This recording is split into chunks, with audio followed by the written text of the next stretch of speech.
4 PM news network में दोस्तों आपका स्वागत है। मैं हूं आपके साथ राशिद जहीर। बहुत बड़ी खबर सुप्रीम कोर्ट से। देश के 20 करोड़ लोग नहीं, देश के बड़ा हिस्सा जो इंसाफ पसंद है, सेकुलर है, वो सुप्रीम कोर्ट के पर इस बात पर नजर लगाए बैठा था कि आखिरकार सुप्रीम कोर्ट से किस प्रकार की टिप्पणी आती है।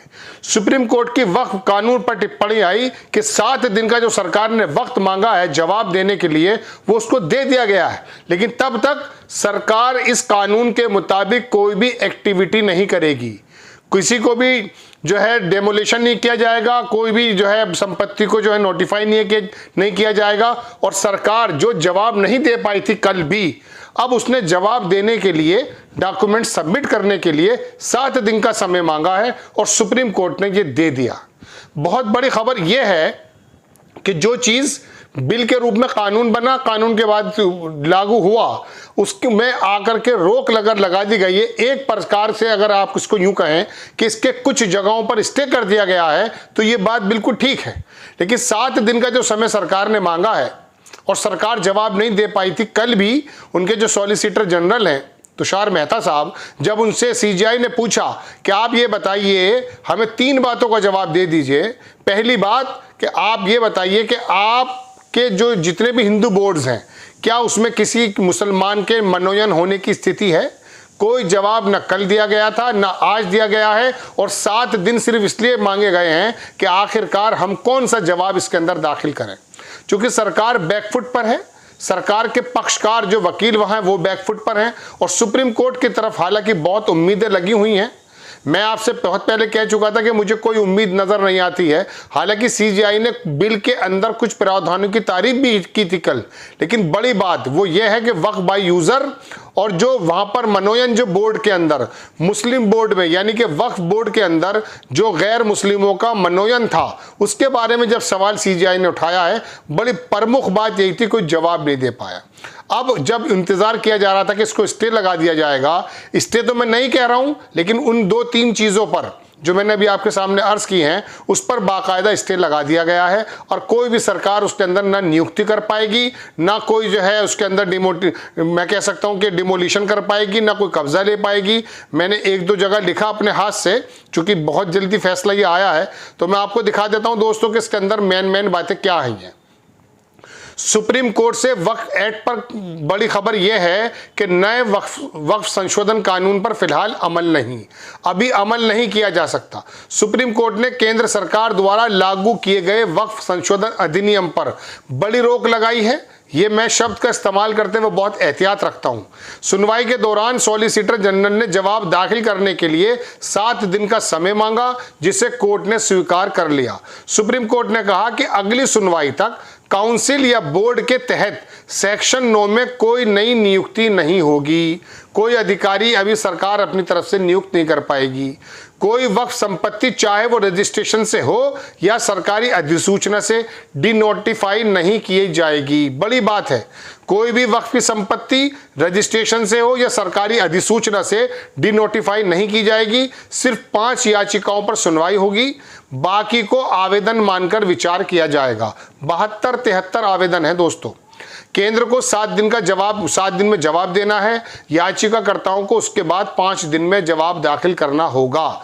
याचिकाकर्ताओं को उसके बाद 5 दिन में, 7 दिन में सरकार जवाब देगी और उसके बाद याचिकाकर्ताओं को 5 दिन में जवाब दाखिल करना होगा। सरकार को साफ निर्देश, कोई वक्फ या यूजर द्वारा घोषित वक्फ संपत्ति डिनोटिफाई नहीं की जाएगी। यह आदेश देश भर की वक्फ संपत्तियों के संदर्भ में है, महत्वपूर्ण प्रभाव डाल सकता है। अगली सुनवाई की तारीख तय की जानी बाकी है।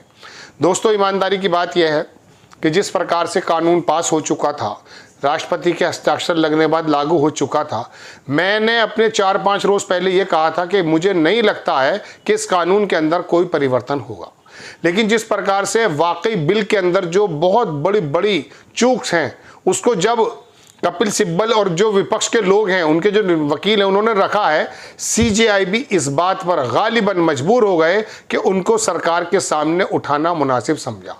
मैंने आपके सामने अर्ज किया दोस्तों कि अभी कल जब उन्होंने पूछा इन बातों के बारे में तो कोई सवाल का जवाब सरकारी पक्ष की तरफ से नहीं आया।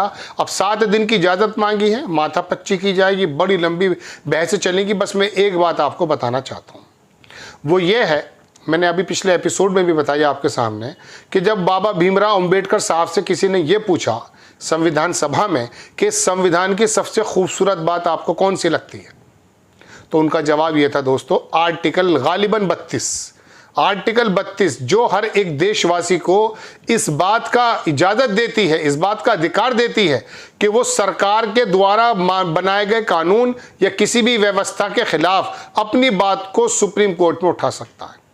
इसी बात को लेकर के देश के 20 करोड़ मुसलमान और बहुत बड़ी तादाद में इंसाफ पसंद लोग सुप्रीम कोर्ट पर नज़र लगाए हुए थे।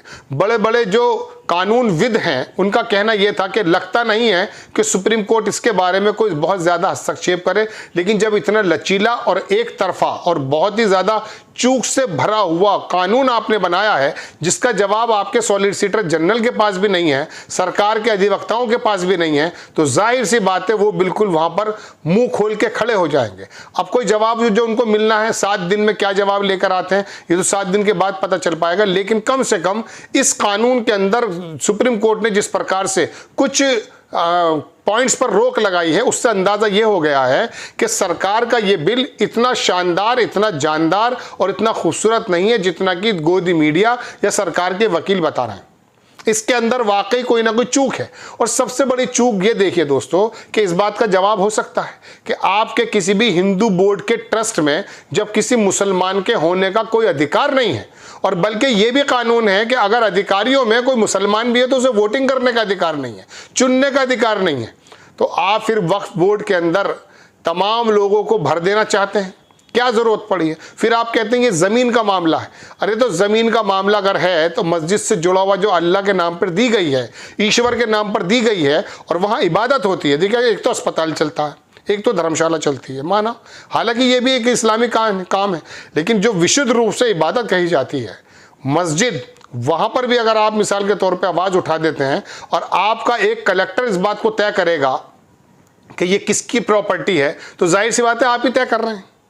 दोस्तों बात यह है कि ये जो एक, मैं तो हालांकि शुरुआत से ये कहता हूँ आपके सामने कि ये गैर ज़रूरी मुद्दा था जो देश का सबसे बड़ा ज़रूरी मुद्दा बन चुका है।